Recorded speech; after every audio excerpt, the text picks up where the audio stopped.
Começando agora o episódio número 30 e o nosso convidado hoje vai falar de um tema assim que está super em alta. Se você tem problema com glúten, com lactose, esse episódio é para você. Muitas pessoas agora estão com intolerância, mas também tem o problema de querer ter uma alimentação saudável, né? E aí, Marcelo Horta está aqui para falar para a gente o quanto é importante essa alimentação e não necessariamente precisa ter alergia ou intolerância, né? Como estilo de vida mesmo. Marcelo, seja muito bem-vindo.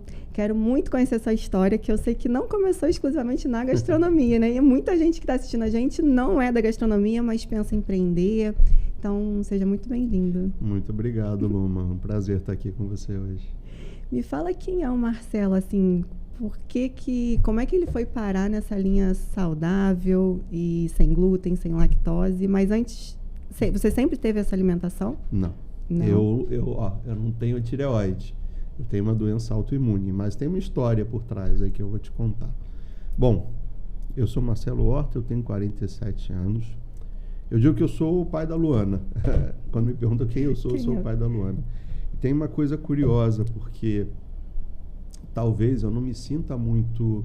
Sabe quando você faz alguma coisa que você ama muito, que não parece muito trabalho? Uhum. Então, quando alguém pergunta o que você faz, dá vontade de falar assim, acho que eu sou vagabundo, porque eu não sinto que eu trabalho, assim. Sabe que eu tenho essa sensação? Eu também trabalho com alimentação e falo assim, gente, é um prazer. É uma terapia para mim. Claro que no trabalho a gente se estressa também, né? Uhum. Mas quando você faz o que você ama, é diferente, né? Mas quando alguém me pergunta o que eu faço, eu fico assim, caramba, o que eu vou dizer?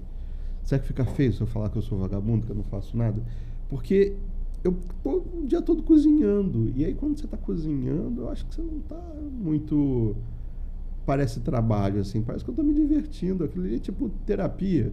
Gente que paga para fazer artesanato, assim, para mim é mais ou menos a mesma coisa, assim. Uma vez eu escutei da Ivete Sangalo, que a frase dela foi mais ou menos assim, gente, eu sou muito feliz, porque eu cantaria de graça, porque eu gosto, porque isso me faz bem, e eu ainda consigo ganhar dinheiro, olha que coisa boa. Tem um amigo meu que ele sempre faz essa pergunta, ele tem uma equipe muito grande, meu irmãozinho, ele fala assim, o que você faria se você não fosse remunerado? Eu tenho certeza que eu continuaria cozinhando. Com o mesmo estilo de vida, né? Porque eu gosto de fazer. Mas deixa eu responder a tua pergunta. Como é que aconteceu isso? Eu sou cristão. Eu acredito muito em Deus. Né? E eu acho que na minha vida aconteceram, acho que 3 grandes sinais. Assim, primeiro, eu não trabalhava com gastronomia. Eu... Muito cedo, com menos de 20 anos, eu virei gerente de TI. E depois eu fui crescendo. E fato que com 30 anos, eu já tinha uma situação muito confortável, com muito benefício, um cargo bom, um salário bom.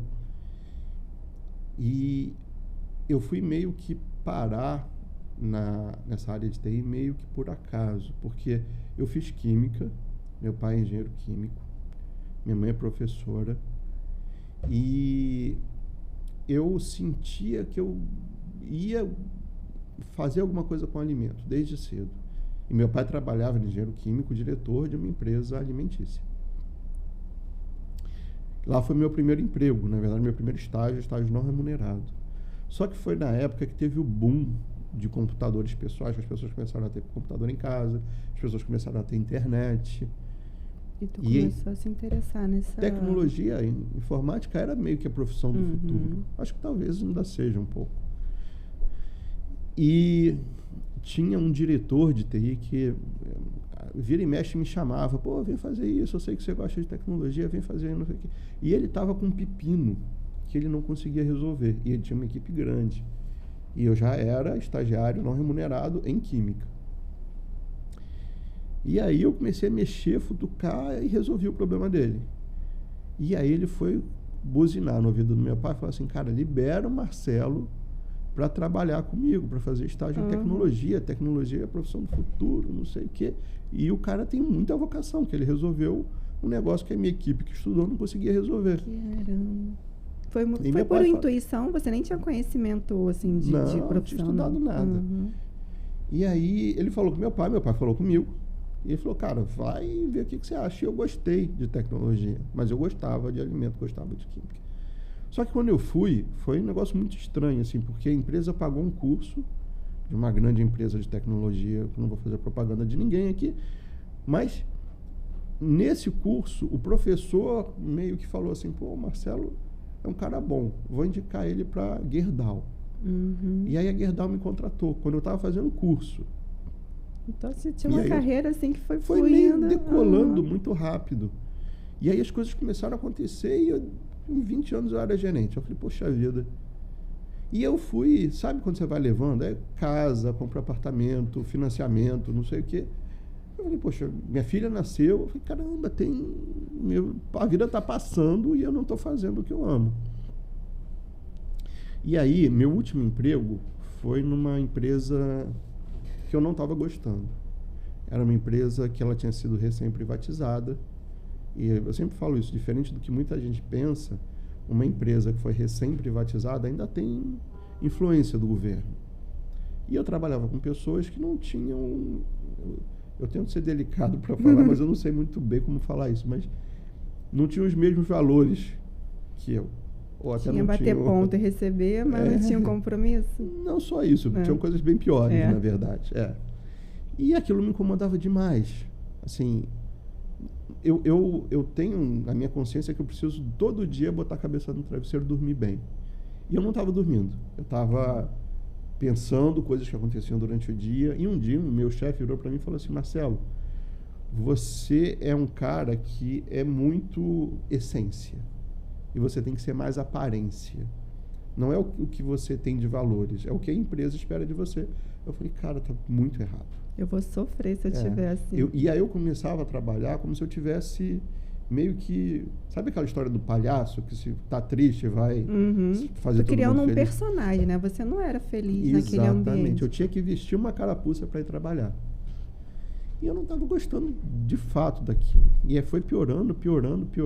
E aí com um ano trabalhando lá, eu falei, não, vou sair. Isso, minha filha já tinha nascido, o apartamento estava quitado. Eu falei, a hora de sair é essa. E eu estava vendendo pão. E eu vendia pão de trigo. Fazia assim, em casa, vendia para os conhecidos? Fazia feira, evento.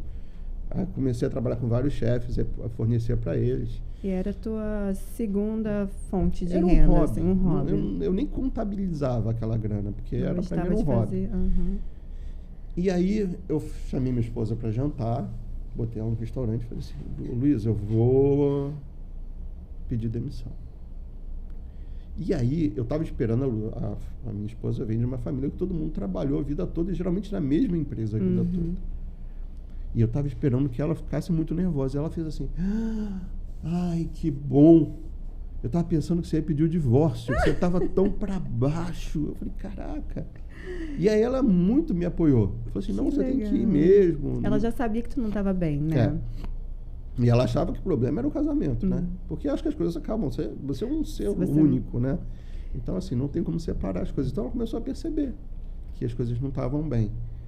E aí ela, não, que bom, não sei o que, e eu botei uma meta. É claro que ela ficou nervosa com aquela situação de, gera uma insegurança, mas eu tenho certeza que vai dar tudo certo. E aí eu botei uma meta. Eu falei assim, eu tenho que faturar R$5.000 por mês vendendo pão. Que com R$5.000 eu consigo pagar o colégio da minha filha, consigo pagar o condomínio, ajudar nas despesas de casa, e o resto, a Luísa trabalha também, então vai na conta dela. Aí, no primeiro mês, eu já ganhei muito mais do que isso. E como eu não estava contabilizando, eu não tinha muita noção de quanto eu estava vendendo. E eu falei, bom, aqui a parte financeira eu acho que está tranquila.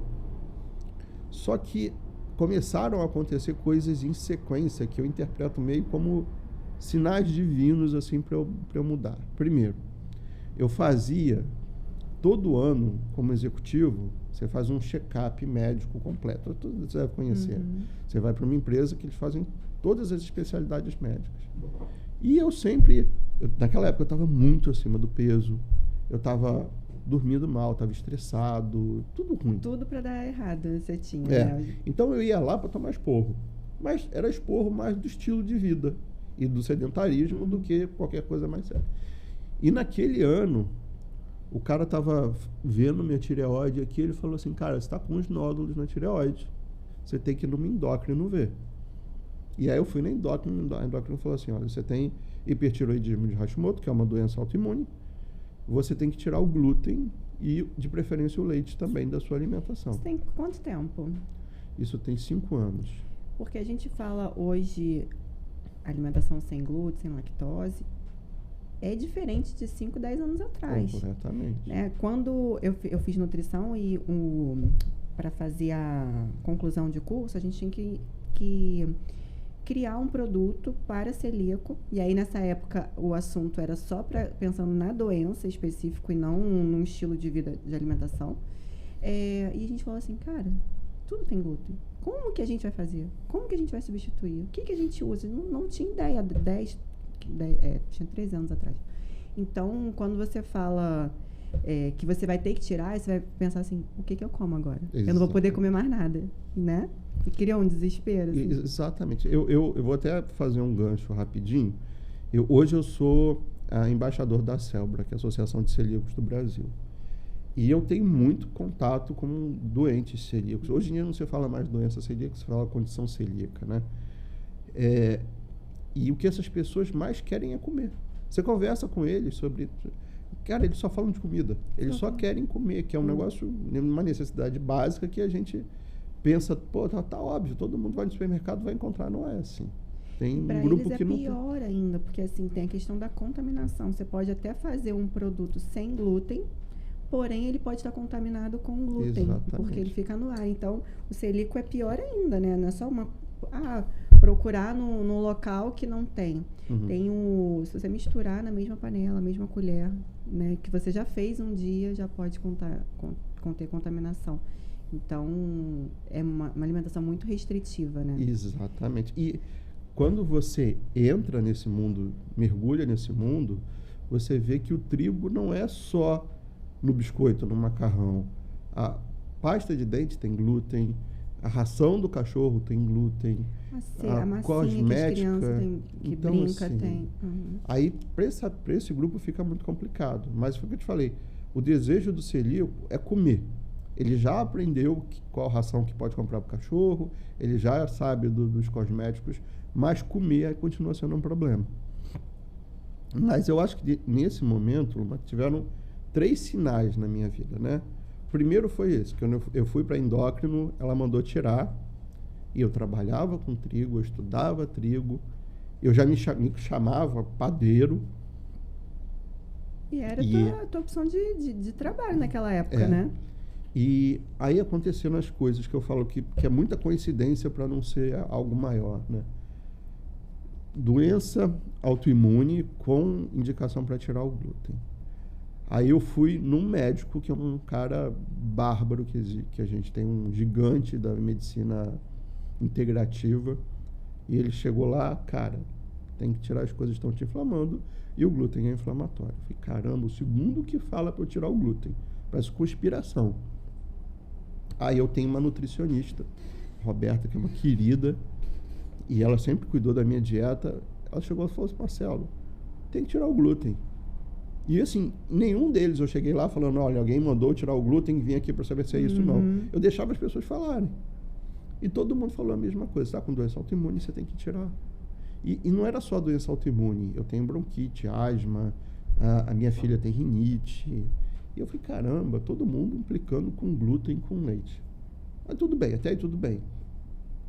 Aí, eu tinha um cliente, tenho um cliente chamado Seu Paulo, que mora no Alto da Boa Vista. O Seu Paulo, ele é dono de um estúdio de gravação. É um senhorzinho. E ele tem um monte de comorbidade.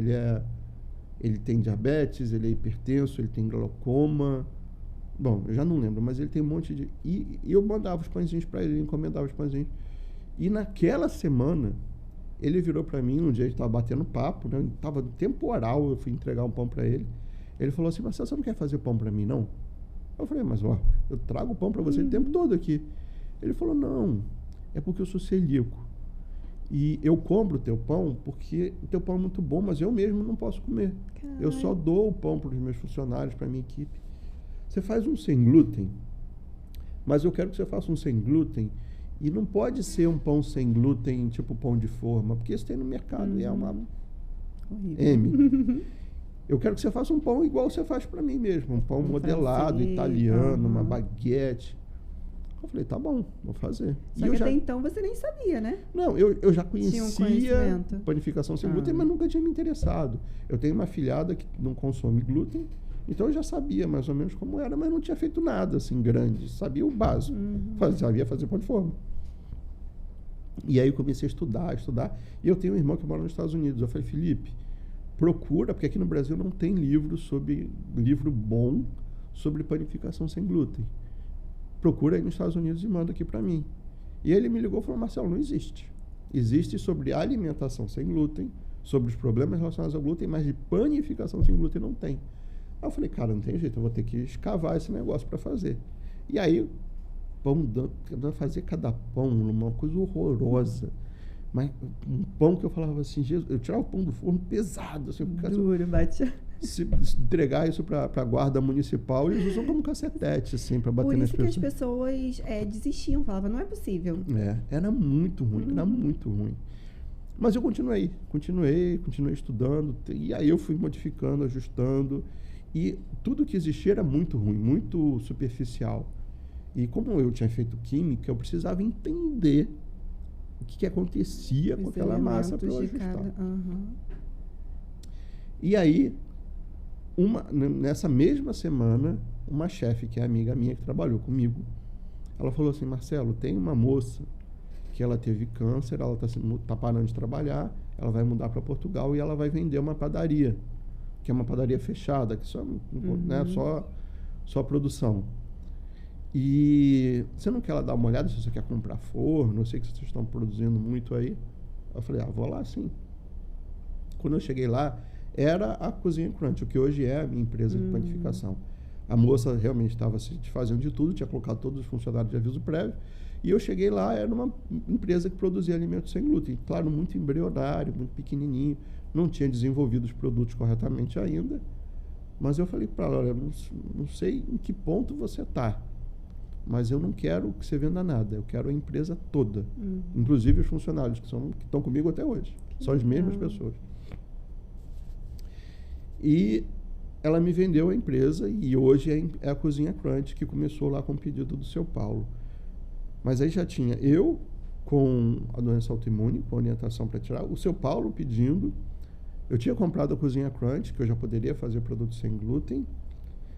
E aí aconteceu uma outra coisa. A minha filha, a Luana, ela ia para a escola e uma semana depois ela voltava melequenta, com alguma virose. Ela ia, ficava bem e voltava. E aí teve pneumonia umas 3 vezes, assim, no mesmo ano.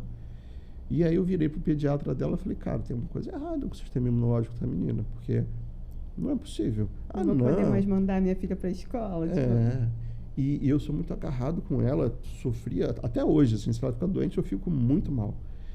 E aí, o pediatra dela falou assim, Marcelo, vamos fazer, assim, não existe esse negócio de sistema imunológico fraco.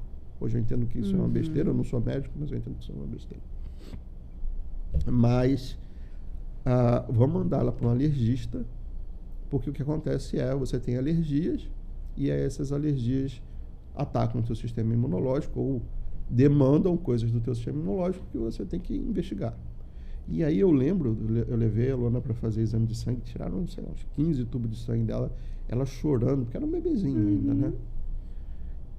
E aí detectaram nos exames que ela era alérgica, mas todos os testes de alergia deram negativos. Alergia a mofo, pelo de animal, poeira, não sei o quê. Menos a caseína, que é a proteína do leite. A proteína do leite deu assim, sei lá, o limite era entre 10 e 20, deu 21. Deu assim, ligeiramente alterado. Aí ele falou assim, Marcelo, ela tem uma sensibilidade ao leite. E você não precisa tirar o leite da vida dela, porque isso é só uma sensibilidade. E tirar o leite vai ser um inferno. Quando ele falou isso, tirar o leite da vida dela vai ser um inferno, eu falei, caramba, essa é a frase que eu escutava do trigo, que tirar o trigo seria um inferno. E eu falei, não, vou tirar o leite. E aí eu tirei o leite da... Assim, foi muito bizarro, porque A Luana ficava 50% do tempo sem ir às aulas e ela, com uma semana depois, ela virou uma criança normal e ia direto para a escola. Sem o leite. Sem leite Aí de você vaca. foi inventando outros tipos de leite, outros tipos de alimentação. Exatamente. E não era lactose, né? Porque muita gente pensa Só que leite o sem problema lactose já é o suficiente. porque a lactose é só o açúcar do leite, né? Eu acho que quando as pessoas pensam, vou consumir um leite sem lactose, aquilo, no final das contas, é uma pegadinha. É o leite, só que ele vai acrescentando A lactase. a enzima, né, a lactase, e pronto, mas ele pode estar ali. Então, e não é isso, né? As pessoas, são pouquíssimas pessoas que têm alergia à lactose. Mas pode ter alergia à proteína. A caseína, que é a proteína do leite. E aí a Luana virou uma criança normal. E aí já não tinha mais trigo lá em casa. Tiramos o leite. E eu falei, bom, vou me dedicar a estudar mais isso.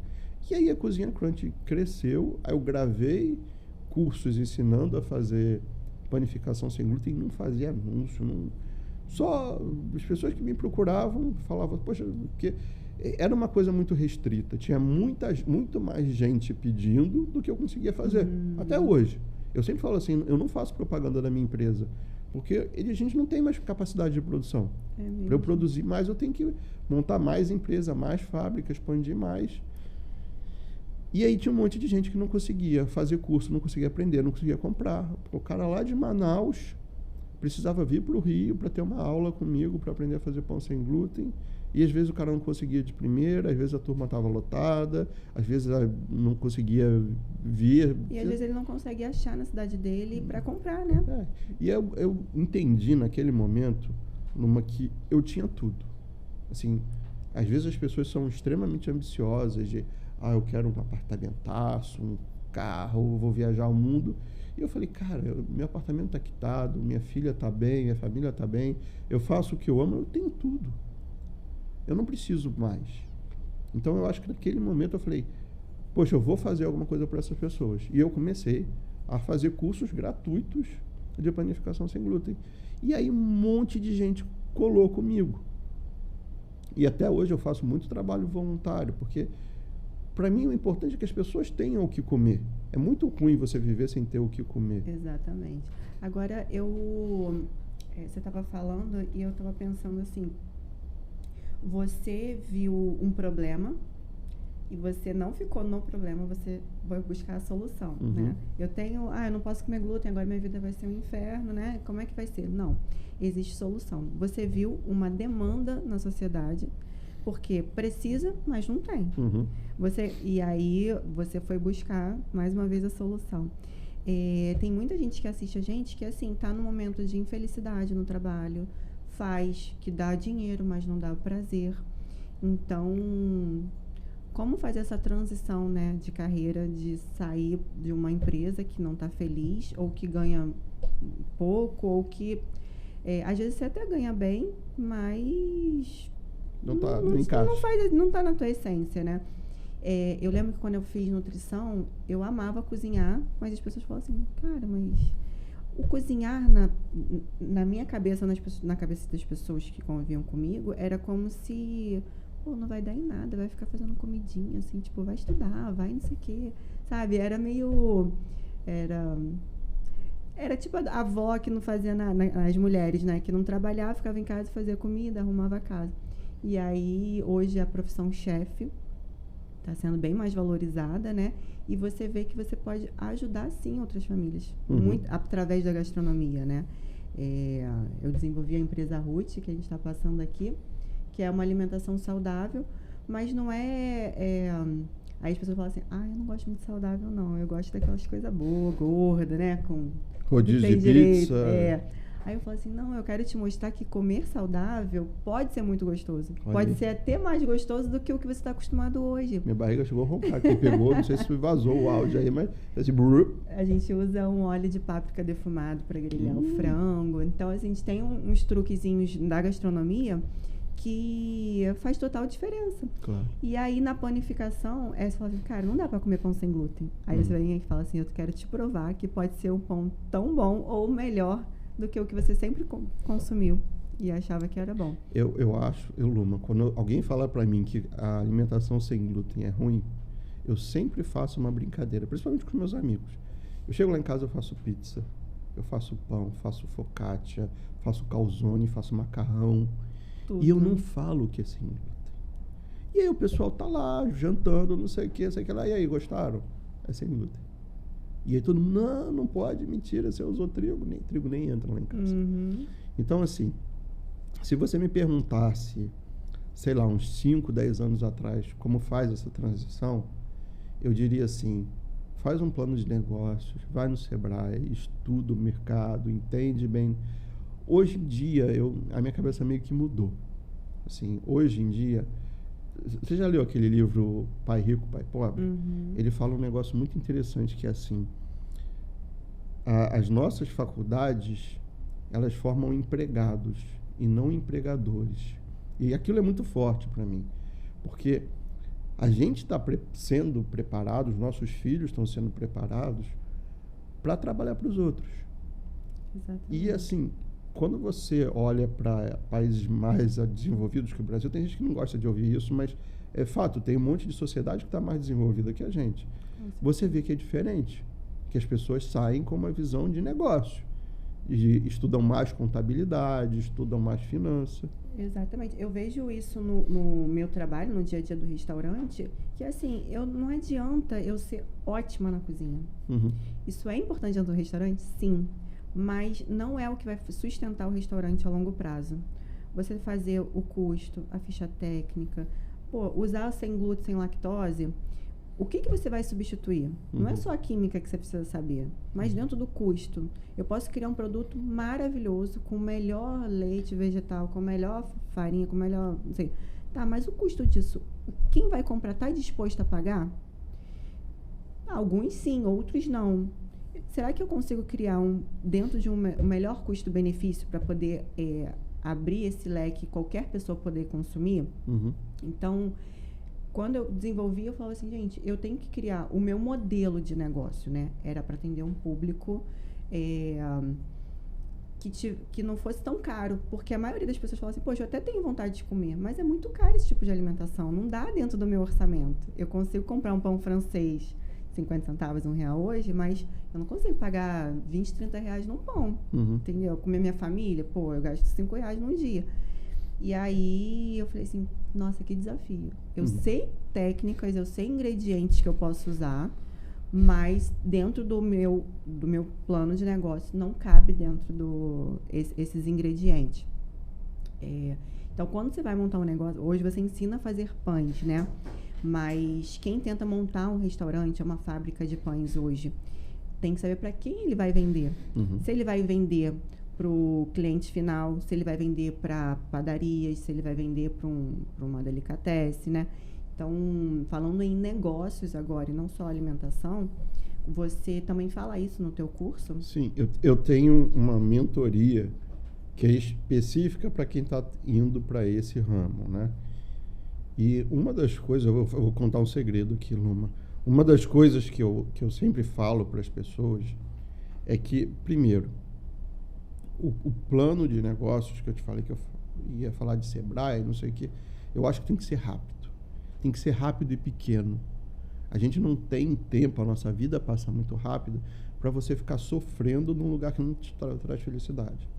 Então, às vezes, a gente cria um negócio mirabolante. E, às vezes, o que você precisa é fazer no forno da sua casa e começar a vender. Então, eu comecei em casa, no meio da pandemia, todo na minha cozinha de cozinheiro- apartamento, que é menor do que essa mesa. mas É a geladeira, a pia e o fogãozinho. E assim, gente, cara, eu preciso testar. Eu preciso saber o que o meu cliente tá achando do produto que eu tô achando que é incrível. Então, eu criei modelo de negócio, criei a arte, tudo bonitinho, fiz um MVP ali. E falei pros meus vizinhos, do grupo do condomínio, falei assim, tô vendendo, na época era só salada. Tô vendendo salada e tal, o custo é esse, o cardápio é esse, não sei o quê. Primeiro dia eu não vendi nada. Aí no segundo dia eu vendi 2. Eu falei, opa, melhorou. No terceiro dia era 5, porque a mulherada do condomínio, né, já bota no grupo das amigas, já tá na piscina e fala, vou pedir, a outra pede também. E o negócio foi crescendo. Chegou uma hora que a cozinha no meu apartamento não dava mais. E aí eu fui pra loja. Então, assim, quando você monta um negócio mirabolante, às vezes você demora muito. Aí você vê vários problemas no meio do caminho que desiste. E aí, ou então você tem um dinheiro e fala assim, imaginei aqui que eu vou montar uma fábrica de pães e eu vou comprar, gastei 1 milhão lá em maquinário, não sei o quê. Aí chegou no meio do caminho, viu que aquilo não era tão fácil quanto ele planejou. Não... E aí você fala assim, caramba, eu já botei muito dinheiro aqui, e agora? Como é que eu faço com isso? Eu vejo que tem muita gente que tem dinheiro, que faz um negócio perfeito, mas não sabe tocar o negócio. Eu acho que tem uma coisa muito importante, e eu falo isso na mentoria, que é a sua visão versus a demanda do seu cliente. Uhum. Aquela história do sapato apertado. Tu só vê isso no meio do caminho. Então, não é na hora do planejamento. E tem um outro viés também, né? Que às vezes eu penso assim, poxa, eu vou trabalhar com alimentação saudável. Então eu vou montar um restaurante saudável. E aí você vai, aluguel, equipamento, folha de funcionário, que a gente sabe que é um problemaço. Não é só ter dinheiro para pagar, não. É tu encontrar mão de obra adequada para fazer, né? E aí tem milhões de problemas, vigilância sanitária, bombeiro, tem um monte de coisa. E às vezes o teu cliente não precisa disso. Às vezes o teu cliente precisa só da comida chegando na casa dele. Ele não quer o restaurante. Então, uma das coisas que eu falo para quem está empreendendo é: olha o teu sonho com um viés, com o olhar do cliente. É isso que o seu cliente está esperando de você? Ele está esperando um restaurante chique, onde ele possa sentar, ou ele está querendo a comida? Eu vou te dar um exemplo. Tem um aluno meu, Leandro, que ele é de Fortaleza, Ceará. E ele falou assim: Marcelo, eu quero montar uma panificadora, mas eu não tenho acesso às farinhas. Aqui no Nordeste essas farinhas não chegam. Aí eu falei: cara, se as farinhas não chegam e você quer montar um negócio, por que você não vira vendedor de farinha? Antes de começar o teu negócio. E aí ele falou: não, porque eu tenho um sonho de montar uma panificadora. Eu falei: mas tudo bem, mas um dinheirinho entrando antes não vai te fazer mal.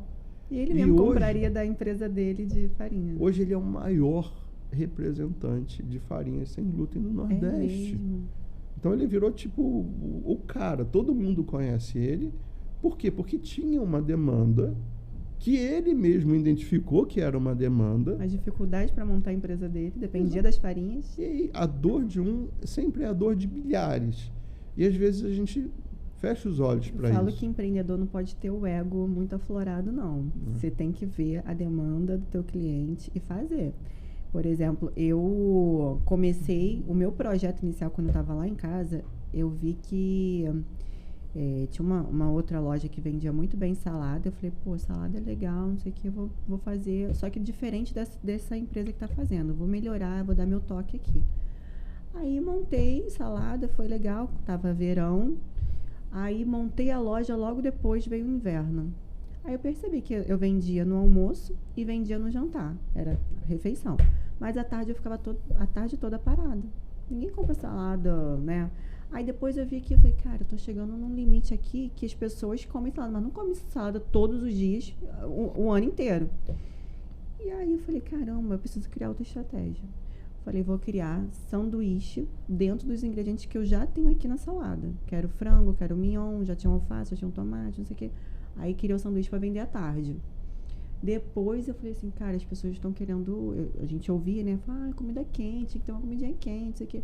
Aí eu criei refeições dentro dos ingredientes que já tinha na salada. Quero frango, quero mignon, quero legume, a cenoura, não sei o quê. Aí o negócio foi se desenvolvendo e o projeto inicial já não morreu, mas ele foi adaptado. E aí, quando você está planejando, é importante você, no meio do caminho, perceber e saber mudar. Exatamente. Né? E jogar o ego fora, como você falou. Exato. Ou hoje em dia, a alimentação o delivery está muito forte, né? E aí tem gente que fala assim: cara, eu não vou montar um negocinho pequenininho, porque as pessoas vão achar o quê? Eu tenho que montar um restaurante maneiro, né? As pessoas chegarem lá e ter isso, ter aquilo. Às vezes é só chegar a comida, ele só precisa... eu não quero sair de casa comer, eu quero comer no trabalho, assim, sentar no computador, só que essa comida não chega até a mim, né? Então, no meu caso, eu decidi focar muito no delivery, que era para chegar a comida saudável, de forma rápida, né, na casa das pessoas, que eu via que era uma dificuldade. Quem faz comida saudável Pelo menos agora tá mudando um pouquinho. Mas, assim, comida saudável era frango grelhado, com batata doce cozida. Salada era alface, tomate, cebola, pepino no vinagre, no azeite. E as pessoas falam, não gosto de alimentação saudável, é muito ruim. E a aí monotonia alimentar, né? E aí a gente consegue provar que a alimentação saudável pode sim ser muito bom. Com certeza. O que eu queria te perguntar agora é a questão das dificuldades mesmo de encontrar os insumos certos. Tipo assim, o que é o glúten? Né? A gente sabe, mas muita gente que escuta, a gente não sabe exatamente quais são os alimentos que têm glúten. E o que esse glúten, qual é a função dele na panificação, né? E quando você substitui, cada farinha tem sua química, né? Seu desenvolvimento dentro da receita. Como é que você descobriu isso no meio do caminho, assim, de tirar? E quais são essas farinhas que a gente consegue produzir bem um pão? Tá bom, vamos lá. Se eu esquecer de alguma coisa... O glúten, Então vamos lá. Primeiro, o glúten é a proteína do trigo, que na verdade está no trigo, no centeio e na cevada. Muito mais concentrado no trigo. Papai do Céu, quando fez o trigo, ele fez um grão que tinha carboidrato e proteína no mesmo grão, além de vitamina, sal mineral. Mas o importante para a gente entender é a composição básica do trigo. Então é carboidrato, que é a parte branca do trigo, ou se for integral, um pouco da casca. Mas o que interessa é o glúten. O glúten, hoje, que está no trigo, é muito mais forte e está em quantidade muito maior do que era há muito pouco tempo atrás. Em 1970, a gente está falando. Então, a gente está falando em mudança genética do produto, né? A história do glúten é o seguinte, tem 3 grandes capítulos da história do glúten, né? Primeiro, tem a teoria malthusiana, que dizia que o alimento iria acabar, né? Que a nossa população iria crescer muito mais rápido do que a nossa capacidade de produzir alimento e as pessoas iriam passar fome. Então, naquela época, todo mundo começou, principalmente os Estados Unidos, começou a investir em coisas que davam muito resultado com baixo custo. Conseguia plantar rápido, crescer rápido. E aí, tem o senhor... Isso mais ou menos na década de 50, 1950, apareceu aquela teoria lipídica, que demonizava o colesterol, a gordura. Era a época que todo mundo acreditava manteiga, que o ovo, que o ovo era um colesterol ruim. Então, naquela época, aliado a isso, teve um aumento muito grande do consumo de farináceos. Porque se a gordura é ruim, eu vou comer o quê?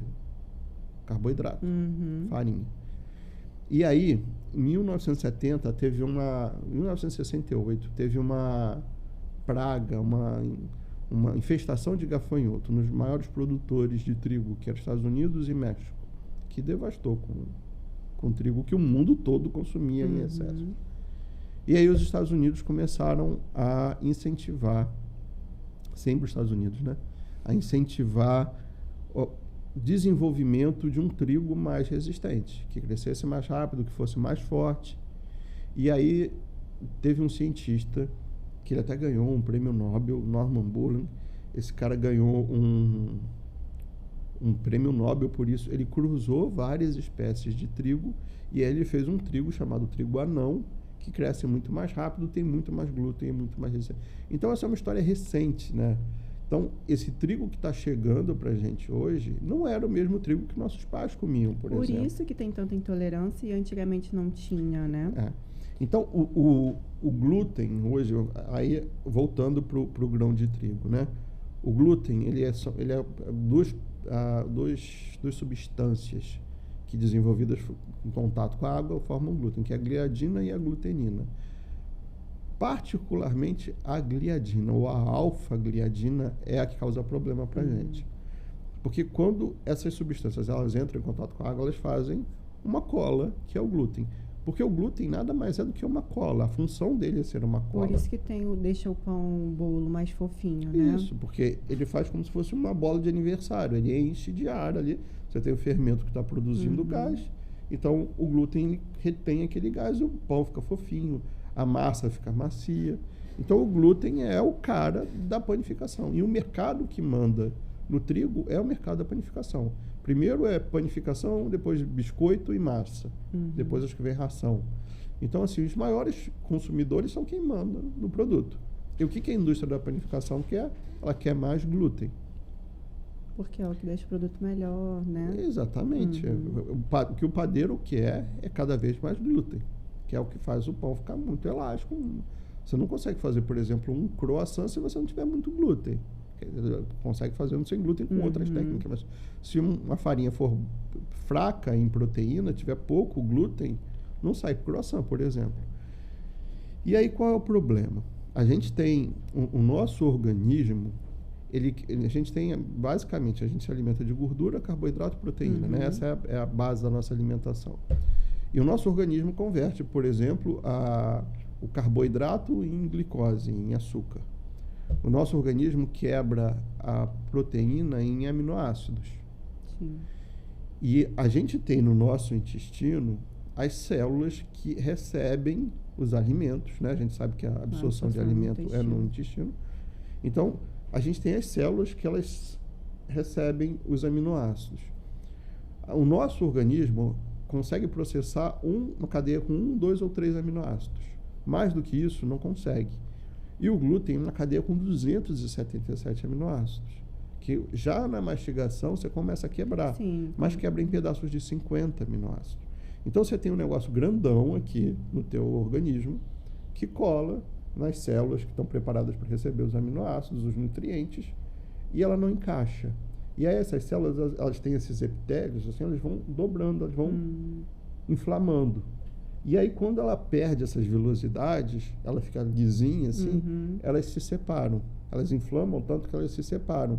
E quem está aqui embaixo é a tua corrente sanguínea. Então, você abre uma barreira para passar coisas para a tua corrente sanguínea. Então, por isso que a Luana não pode com leite, porque a caseína é igual ao glúten. Ela também é uma proteína grandona que chega lá e faz com que abra essa barreira para a corrente sanguínea. Quando você inflama teu intestino e passa essas coisas para a corrente sanguínea, o que acontece? Teu sistema imunológico é ativado. Tudo que entra indevidamente no teu corpo, um vírus, estranho. o teu sistema imunológico está lá pronto para rebater. E aí, por que o pediatra da Luana tinha razão? Porque é justamente isso. A origem dos problemas é alimentar. E você tem que... O problema é que a medicina hoje, ela combate os sintomas e não a origem. E aí você tem um monte de coisa passando para a corrente sanguínea. Teu sistema imunológico está ativo o tempo todo porque você está comendo trigo. Você não sabe, mas quando você come trigo, você ativa o teu sistema imunológico. Tem pessoas que vão passar a vida toda sem perceber isso. Mas tem uma rinite crônica, uma sinusite crônica, bronquite, essas doenças que terminam com ite. Então, assim, tudo isso está relacionado ao que a gente come. Porque o teu sistema imunológico está ativo o tempo todo. E tem muita gente que fala assim, minha barriga, eu acordo, tô lisinha, aí daqui a pouco minha barriga incha, eu fico o dia todo inchada, não sei o que, fico me sentindo mal, só que não percebe que é alimentar, né? Alimentar. E convive aquilo por anos, ela já acha que é normal, que ela é assim, daquele jeito, não é? Então, hoje, eu vou te dizer que 99% do meu público não é celíaco. Não é celíaco? Não é celíaco. São pessoas que se deram conta, porque hoje, o fato é, a gente se cuida muito mais hoje, né? Os nossos avós não tinham essa preocupação do que estão comendo, até porque os alimentos não eram tão porcaria como é hoje. Era frutas, legumes, verduras, então, né? Não tinha tanta indústria. Não tinha esse alimento super processado, né? Inclusive mudou a legislação. A partir de 1º de janeiro, as escolas não vão poder ter mais alimentos E os alimentos que contêm muito açúcar, muita gordura, tem que estar especificado na embalagem, né? Tudo isso está mudando. Então, o que acontece é justamente, hoje, a gente tem que olhar para a alimentação. E o que acontece? Se você parar para pensar, a mulher se cuida muito mais do que o homem, né? Então, a mulher, você vê a mulher, por que a mulher vive mais? Porque a mulher se cuida mais do que o homem. A mulher é a primeira a procurar, o homem não procura nutricionista. Geralmente é a mulher. Se tiver um problema já. Mandaram vir aqui que o negócio tá feio. Fiz exame de sangue, deu tudo uma... Aí ele vai no médico. Aí melhorou um pouquinho, já abandona o O nutricionista. homem, quando vai, está diabético, está hipertenso, está muito gordo, circunferência abdominal gigante. Então, assim, aí quando a vaca vai para o brejo, a mulher vai antes. Então, as pessoas tiraram o glúten. Quais são, então, assim, tirar o glúten, tá? Eu já identifiquei que eu preciso, que eu tenho alguns sintomas estranhos, assim, gostaria de tirar o glúten. Quais seria a primeira opção, assim, de tipos de farinhas, de ingredientes que a gente pode usar que não tem glúten? Então, isso é legal pra caramba, né? Porque quando a gente pensa no trigo, e o trigo é um alimento que o Papai do Céu estava muito inspirado quando criou o trigo, porque o trigo é versátil. Como ele desenvolve proteína e carboidrato no mesmo grão, você consegue fazer um monte de coisa com trigo. Biscoito, macarrão, pão, diversos tipos de pães. No sem glúten não é assim. No sem glúten, se eu quero fazer um biscoito, eu vou usar um conjunto X de farinhas sem glúten. Era mais ou menos para chegar no ponto do glúten, assim, da química que o glúten tem para fazer essa elasticidade, né? Não do glúten, mas do trigo. Porque como o trigo tem proteína e carboidrato, eu não tenho outro grão que tenha isso. Então, eu preciso desenvolver, pensa no trigo, eu desenvolvo maciez, elasticidade, a massa fica elástica, eu consigo ter retenção de gás, elasticidade, cor, sabor.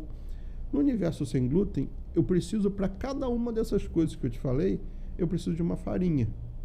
Então, eu preciso montar, para cada tipo de preparação, eu preciso montar um mix sem glúten. Então, eu penso assim, eu vou fazer um pão de hambúrguer. Aí eu tenho que pensar, poxa, como é um pão de hambúrguer? Um pão de hambúrguer, ele é fofinho como um brioche. Então, qual farinha vai me trazer essa fofura? É a fécula de batata ou amido de milho, seria a minha primeira opção. O pão de hambúrguer tem que ser um pão que eu vou modelar e ele vai ficar em pé sozinho. Não é igual um pão de forma ou um panetone que cresce dentro de uma forma. Então, eu preciso de uma farinha que vai dar estrutura, provavelmente uma farinha ou de oleaginosa, ou uma farinha de arroz, ou uma farinha integral, sem glúten, né? Não farinha de trigo. Farinha de feijão funciona muito bem. E aí, eu tenho que pensar, poxa, mas aí eu faço uma mistura de farinha de arroz com fécula de batata, que é as duas farinhas que a gente já usou. Se eu misturar isso numa receita de pão, eu vou sentir na boca o gosto do arroz e o gosto da fécula, do amido. Eu vou sentir a textura. E aí eu preciso de uma outra farinha que vá abraçar essas farinhas e fazer com que elas virem uma farinha só, e que eu não consiga perceber isso na boca. Aí entra a terceira farinha, que é um ingrediente de liga, geralmente polvilho doce. Eu percebo muito isso na farinha de arroz. Você sente o farinha de arroz é ruim. Assim. Farinha de arroz não é uma farinha legal. Mas é uma farinha que, como a gente está cada vez mais consumindo coisas sem glúten, a farinha de arroz ficou muito acessível. Sim. Então, antigamente, fazer um pão sem glúten custava R$20. Hoje custa 8, 7. Por quê? Porque a gente está vendo isso no mercado automobilístico, né? Quando lançaram os carros elétricos, o carro elétrico mais barato custava R$500 mil. Hoje a gente tem carros a menos de 100 mil. Porque a gente começou a consumir, a demanda aumenta, a produção aumenta, os custos vão barateando, porque todo mundo aumenta a produção, aumenta a escala, e a gente tem coisas mais acessíveis. Então, hoje está mais acessível. E também, quando você falou assim, um amido de milho, uma fécula de batata, isso você já encontra no mercado, que não era para isso, né? Exatamente. A mãe fazia lá um mingauzinho com um amido de milho, mas que hoje ela identifica que ela pode fazer um bolo usando esse ingrediente. Né? Exatamente. E aí que a gente monta a equação das farinhas, e justamente brincar com essas farinhas faz com que eu consiga fazer as diferentes preparações. No trigo, se eu quero fazer um brioche, eu vou colocar muito ovo, muita manteiga. No sem glúten, eu tenho que ajustar essas quantidades dessas farinhas. Então é muito química mesmo, né? Química mesmo. Porque assim, cada preparação vai precisar de, às vezes, uma proporção de amido maior, outro vai ter que ser um pouquinho menor. Então, para cada receita tem as suas proporções, né? E ingredientes diferentes. Exatamente. E aí, para fechar a equação, ainda falta o glúten. Porque eu preciso do glúten. Se eu estou fazendo um pão, eu preciso ser capaz de reter o gás ali dentro durante a expansão do pão. Porque se eu misturar polvilho, farinha de arroz, fécula de batata, e eu botar um fermento ali, o fermento vai rachar essa massa e sair, e o pão não vai crescer, ou vai crescer e vai abaixar. Então, eu preciso de um componente que seja um espessante, que seja uma cola, como é o glúten. E aí a gente tem goma xantana, goma guar, agar-agar, tem outras substâncias que a gente consegue usar para fazer essa cola, só que todas são naturais. Então, tudo isso, conforme a nossa sociedade se movimentou para ter opções sem glúten, tudo isso foi barateando. Então, é a gente que faz com que uma coisa que era inacessível vire acessível. Você tem feito um trabalho muito legal, que é a parte de educação mesmo, né? É você mostrar os problemas que a sociedade hoje tem por conta da alimentação do glúten, você dá a solução, né? E fazer com que as pessoas enxerguem isso como um problema mesmo, né? Antigamente não tinha essa educação. Eu não falo muito de educação nutricional, né? Tipo assim, olha, gente, se você comer mal, você vai ter problemas de saúde. Eu falo assim, poxa, mas eu tenho esse problema. Será que é porque realmente eu comi aquilo? Então, você tem feito esse trabalho muito árduo aí de educar as pessoas, né? E trazer solução para a vida delas. Me conta do seu curso. Como é o que ele aborda, o que ele faz? Porque, para quem está de fora, fala assim, gente, isso aí, pelo amor de Deus, eu não tenho condição de saber. Eu quero fazer uma massa, eu preciso de quais farinhas, qual a proporção, não é tão difícil assim, né? No seu curso você mostra que... Eu tenho eu entendo, Luma, que a gente tem um propósito de vida. E assim, meu propósito nunca foi financeiro, de verdade, nunca foi. Eu faço as coisas que eu amo. Existe um conceito japonês chamado Ikigai, né? Que quando você junta uma coisa que você ama, que a sociedade tem necessidade de ter acesso, e que alguém está disposto a pagar, você tem o conceito de Ikigai, que você junta tudo, né? Inclusive, isso é uma dica de empreendedorismo muito importante, né? O que você ama, mas que está relacionado, não é só a sua paixão, mas que o seu cliente deseja e que ele está disposto a pagar. Então, quando você junta isso, você tem o Ikigai. E aí, falando dos cursos, o meu objetivo não foi financeiro. Então, eu entendi e entendo, acho que Deus me mostra isso o tempo todo, que eu preciso ajudar pessoas que hoje têm problemas de saúde. E é assim, é louco, porque as pessoas falam assim, Marcelo, eu nunca tive problema com trigo. Mas em algum momento alguma coisa aconteceu que eu tirei, ou porque o médico falou, ou porque eu fui curioso, e aí eu me senti muito melhor. Aí eu falei, então faça o teste, né? Testa ficar um tempo sem trigo. Não necessariamente para empreender, mas para a própria vida, né? Exatamente, não custa.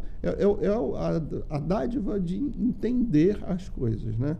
Às vezes a gente tem alguma coisa que está incomodando a gente durante um período longo, que a gente acha que é crônico, e que às vezes é alimentar e a gente nunca percebeu. Por quê? Porque a própria medicina demorou a entender que alguns alimentos eram muito inflamatórios. É recente esses estudos. E aí, o que eu faço? Eu monto eventos gratuitos, onde eu dou aulão, assim, sem falsa modéstia, aulão mesmo, onde eu ensino tudo no detalhe para a pessoa fazer o pão que ela quiser. E aí, no final, eu abro matrícula. Eu sempre aviso no começo, olha, não é pegadinha. No final do evento, eu vou abrir as matrículas. E se você quiser se juntar a mim, é por causa de um conceito. Porque você quer ter acesso a tudo que eu criar.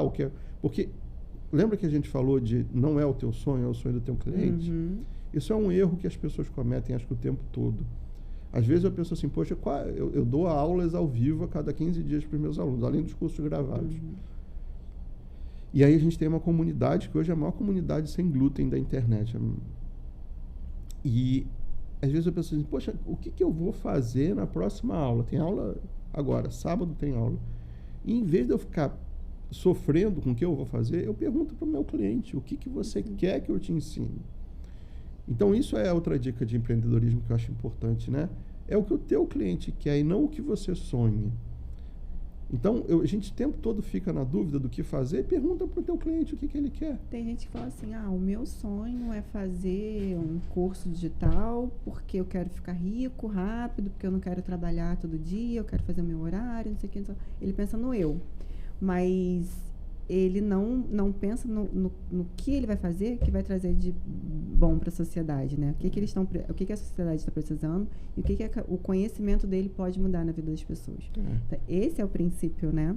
De você, se você ajudar outras pessoas, com certeza o dinheiro vai vir naturalmente. Quando você só pensa em você, provavelmente você não vai alcançar. Eu nunca fui atrás do dinheiro. E eu vou te falar, eu tenho uma condição razoavelmente confortável hoje.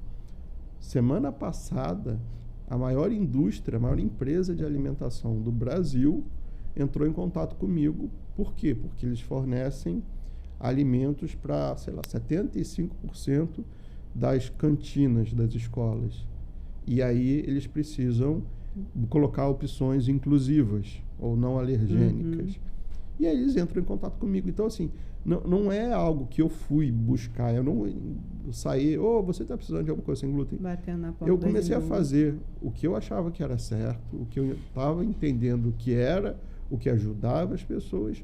E aí os resultados começam a aparecer. Então, assim, não tem que ter um esforço de venda.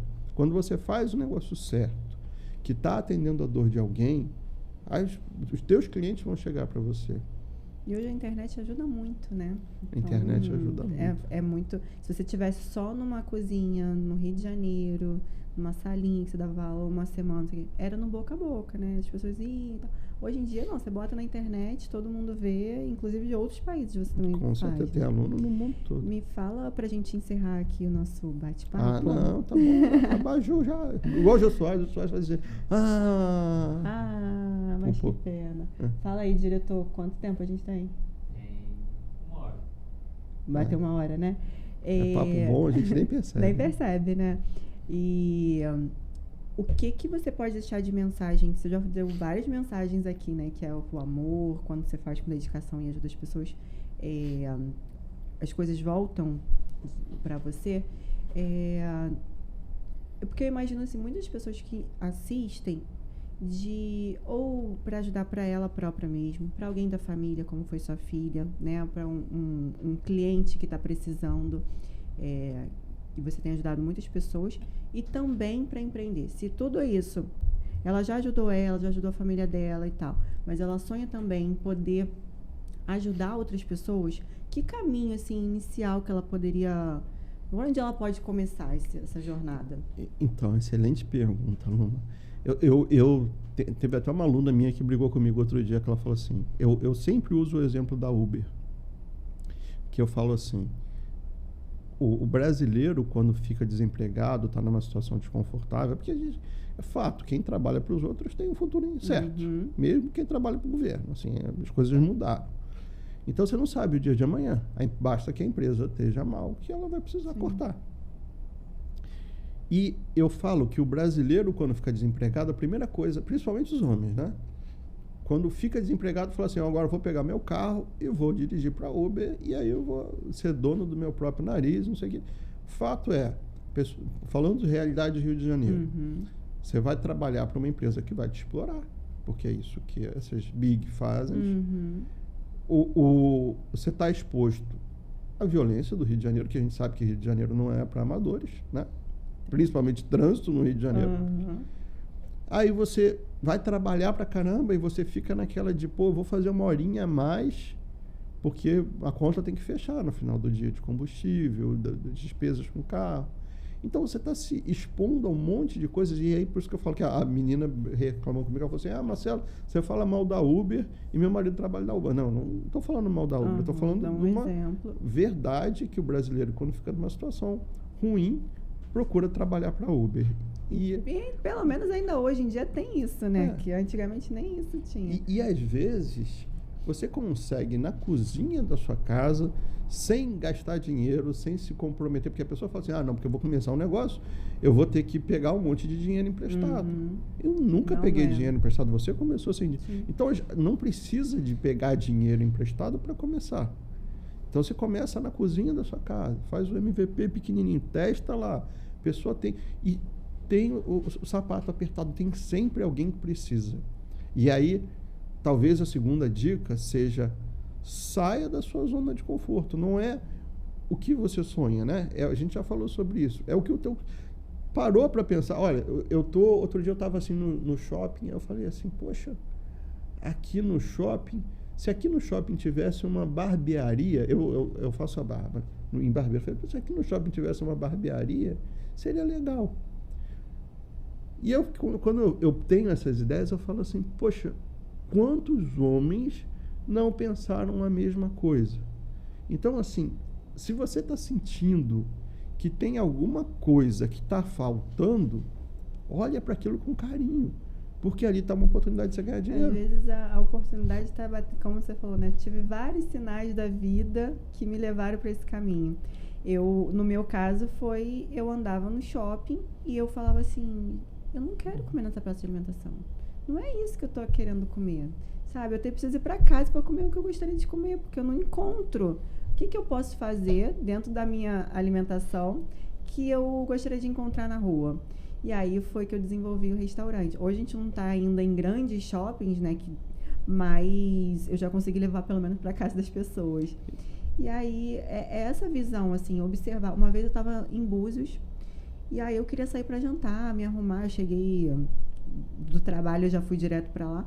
E eu falei assim, quero arrumar meu cabelo. Eu procurei salão na cidade inteira, não tinha salão de beleza, só no outro lugar lá.